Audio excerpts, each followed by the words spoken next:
আসসালামু আলাইকুম। আমন্ত্রণ জানাচ্ছি জাগো স্পোর্টসে। আপনাদের সাথে আছি আমি মুমতাজ শাহিন রুম্পা। শুরুতেই জানিয়ে দিব আপডেটগুলো। গুরুতর 3 অভিযোগ। টি-20 ক্যাপ্টেন্সি হারাচ্ছেন শান্ত, পরবর্তী অধিনায়ক হচ্ছেন তাসকিন আহমেদ। বহিষ্কার কোচ হাতুরু সিংহে, সালাউদ্দিনকে বাংলাদেশ দলের প্রধান কোচ করতে ব্যবস্থা নেবেন নাফিসা কামাল। টি-20 বিশ্বকাপ ওপেনারদের সর্বনিম্ন গড়ে 5 জনের 3 জনই বাংলাদেশি। আইসিসির সুবিধা পেয়েছে ভারত, দাবি ইনজামাম মানজরেকারের। শুনছিলেন শিরোনাম, এবারে বিস্তারিত। গুরুতর 3 অভিযোগ। টি-20 ক্যাপ্টেন্সি হারাচ্ছেন শান্ত, পরবর্তী অধিনায়ক হচ্ছেন তাসকিন আহমেদ। দীর্ঘ 17 বছর পর টি-20 বিশ্বকাপের সুপার 8-এ উঠলেও বাংলাদেশের ক্রিকেটারদের অ্যাপ্রোচ নিয়ে উঠেছে প্রশ্ন। বিশেষ করে অধিনায়ক নাজমুল হোসেন শান্তর বিভিন্ন সময়ের মন্তব্য নিয়ে হচ্ছে ব্যাপক আলোচনা সমালোচনা। হারাতে যাচ্ছেন টি-20 অধিনায়কত্ব। নাজমুল হোসেন শান্তর বিরুদ্ধে প্রথম অভিযোগ হচ্ছে ভারতের বিপক্ষে ম্যাচে কেন তাসকিনকে বাদ দেওয়া হয়েছিল। টানা 19 ইনিংসে উইকেট পাওয়া তাসকিন বাদ দেওয়ার কারণ কি? এই অভিযোগ তীর এখন শান্তর দিকে, কেননা হেড হাতুরু সরাসরি জানিয়ে দিয়েছেন এই সিদ্ধান্ত ছিল অধিনায়ক শান্তর। দ্বিতীয় অভিযোগ হচ্ছে ভারত আফগানিস্তানের বিপক্ষে ম্যাচে কেন শরীফুলকে খেলানো হলো না। যেখানে ভারত আফগানিস্তানের ওপেনাররা সবাই ডানহাতি, সেখানে এক্সট্রা সাহায্য পেত শরীফুল। যেখানে ডানহাতি বাঁহাতি কম্বিনেশনের কারণে আফগানিস্তানের বিপক্ষে ম্যাচে তাওহিদ হৃদয়কে নিয়ে ব্যাট করানোর যুক্তি দেখিয়েছিলেন অধিনায়ক শান্ত। সেখানে কেন শরীফুলকে খেলানো হয়নি? আর শরীফুল বর্তমানে বাংলাদেশের পেসারদের মধ্যে অন্যতম সেরা। তৃতীয় ও গুরুতর অভিযোগ হচ্ছে আফগানিস্তানের বিপক্ষে সেমিফাইনালের সমীকরণ জানার পরও কেন সেমিফাইনালের জন্য না খেলে ম্যাচ জয়ের জন্য খেললো বাংলাদেশ। বাংলাদেশ 50 রানে অল আউট হতো, তাও ভালো ছিল, কিন্তু বাংলাদেশের সেমিফাইনালের জন্য খেলা উচিত ছিল বলে মনে করেছেন বিসিবি বোর্ড কর্তারা। টি-20 অধিনায়ক দায়িত্ব থেকে শান্তকে সরিয়ে নিতে চাচ্ছে বিসিবি বোর্ড কর্তারা। 2রা জুলাই বোর্ড মিটিং এ সবকিছু চূড়ান্ত হবে বলে জানা গেছে। সেখানে আলোচনা করা হবে কে হতে পারে টি-20 পরবর্তী অধিনায়ক। যতদূর জানা, সেখানে প্রথম যে নামটি আছে সেটি হলো তাসকিন, কেননা তিনি বর্তমানে টি-20 ক্যাপ্টেনের দায়িত্বে আছেন। তাই শান্তর পর তার কাঁধে উঠছে অধিনায়কের দায়িত্ব। চন্ডিকা হাতুরু সিংহের সাথে চুক্তি বাড়াচ্ছে না বিসিবি। আর 3 ফরম্যাটে অধিনায়কের দায়িত্ব থেকে ছেঁটে ফেলা হতে পারে নাজমুল হোসেন শান্তকে। এমনকি কোচ চন্ডিকা হাতুরু সিংহেকে বহিষ্কার করতে পারে বিসিবি। বিশ্বকাপ মিশন শেষ করে দেশে ফিরছে বাংলাদেশ জাতীয় দলের ক্রিকেটাররা। সুপার 8 পর্যন্ত গেলেও বিশ্বকাপের ওভারঅল পারফরম্যান্স নিয়ে হতাশা বিসিবি থেকে শুরু করে বাংলাদেশের দর্শকরাও। বিশ্বকাপের সব থেকে বড় প্রাপ্তি হলো রিশাদ হোসেন। আর এই রিশাদ হোসেনই উঠে এসেছে কুমিল্লা ভিক্টোরিয়ান্সের দল থেকে কোচ সালাউদ্দিনের হাত ধরে। রিশাদ হোসেনকে নিয়ে গর্ব করে কুমিল্লা ভিক্টোরিয়ান্সের মালিক নাফিসা কামাল তাকে অভিনন্দন জানিয়েছেন। সেই সাথে সালাউদ্দিনকে বাংলাদেশের প্রধান কোচ হিসেবে দেখতে চান তিনি বলেছেন, বাংলাদেশের বেশিরভাগ প্লেয়ার কিন্তু উঠে আসে বিপিএল থেকে। বিপিএল কিন্তু ঠিকই তার কাজ করে যাচ্ছে, কিন্তু এইসব প্লেয়ার কি কারণে যে জাতীয় পর্যায়ে তাদের ধারাবাহিকতা ধরে রাখতে পারে না তা আমার জানা নেই। দেখুন, এবারের বিশ্বকাপের সেরা পারফর্মার রিশাদ হোসেন কিন্তু আমাদের দল থেকে উঠে এসেছে, সে আমাদের গর্ব। তাছাড়া লিটন দাস, সাইফুদ্দিন, তানভীর সবাই কিন্তু কুমিল্লা ভিক্টোরিয়ান্সেই খেলোয়াড়।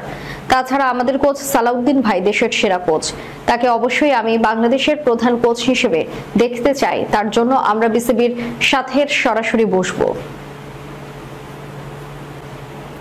টি-20 বিশ্বকাপ বাংলাদেশের জন্য যতটা প্রাপ্তির তার চেয়ে বেশি আক্ষেপের। 9 আসরে সবগুলো খেলে এখন পর্যন্ত শেষ 4-এ জায়গা করে নিতে পারেনি টাইগাররা। তবে সাফল্য থেকে দূরে থাকলেও ব্যর্থতাকে ঠিকই আপন করে নিয়েছে লাল সবুজরা। 20 ওভারের বিশ্বকাপ ইতিহাসে লজ্জার এক রেকর্ডে প্রথম 5 জনের 3 জনই কিনা বাংলাদেশি।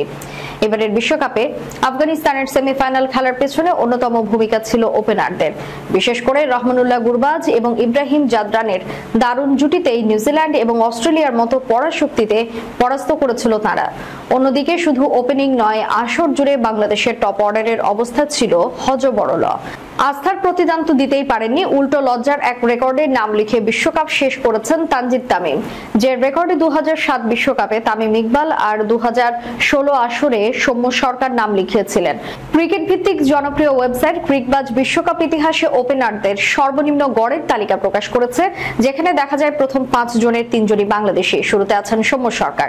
2016 আসরে 7 ম্যাচে 9.60 গড় নিয়ে রেকর্ডটি নিজের দখলে রেখেছেন তিনি। 2022 সালের বিশ্বকাপে সর্বনিম্ন 9.80 গড় দিয়ে দ্বিতীয় স্থানে আছে জিম্বাবুয়ের ওয়েসলি মাধেবেরে। তিনি আছেন ভারতের বিরাট কোহলি। চলতি আসরের সময়টা খারাপ যাচ্ছে তার, তবে দল ফাইনালে সুযোগ পাওয়ার লজ্জার এই রেকর্ড থেকে নিজের নাম সরিয়ে নেওয়ার সুযোগ থাকছে তার সামনে। চলতি আসরের 7 ম্যাচে তার গড় 10.71। 2024 বিশ্বকাপে 7 ম্যাচে 10.85 গড় নিয়ে 4 অবস্থান করছেন তানজিদ তামিম। 2007 বিশ্বকাপে 5 ম্যাচ খেলে 11.20 গড় নিয়ে তালিকার 5-এ আছেন তামিম ইকবাল। আসলে কি আইসিসির বিশেষ সুবিধা পায় ভারত? গায়ে নাই গত পরশু টি-20 বিশ্বকাপের দ্বিতীয় সেমিফাইনালের রিজার্ভ ডে না থাকায় সেই প্রশ্নটি আরো জোরালো হয়েছে। বৃষ্টিতে যদি ম্যাচটি পন্ড হতো তবে সুপার 8-এ পয়েন্ট তালিকায় এগিয়ে থাকায় ভারত উঠে যেত ফাইনালে।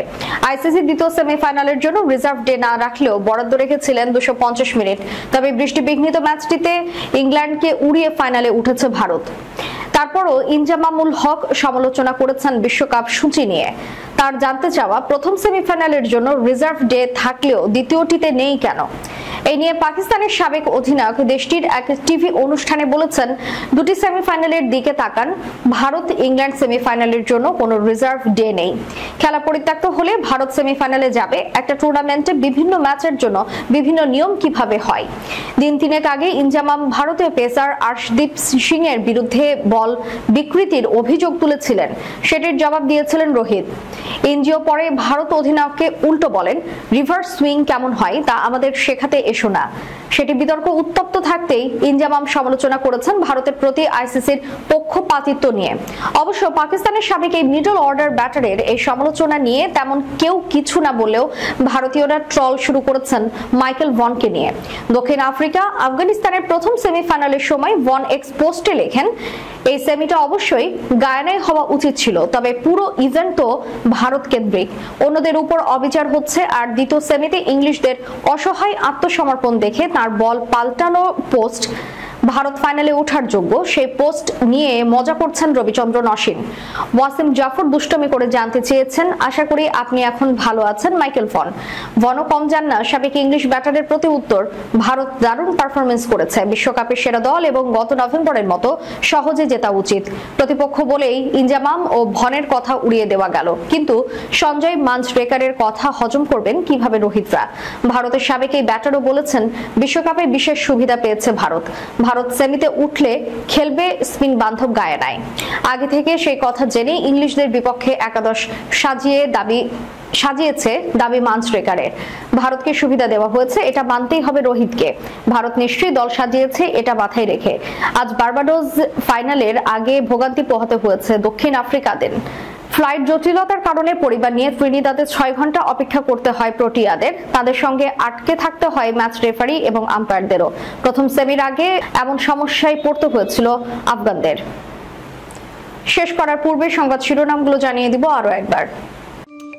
গুরুতর 3 অভিযোগ, টি-20 ক্যাপ্টেন্সি হারাচ্ছেন শান্ত, পরবর্তী অধিনায়ক হচ্ছেন তাসকিন আহমেদ। বহিষ্কার কোচ হাতুরু সিংহে, সালাউদ্দিনকে বাংলাদেশ দলের প্রধান কোচ করতে ব্যবস্থা নেবেন নাফিসা কামাল।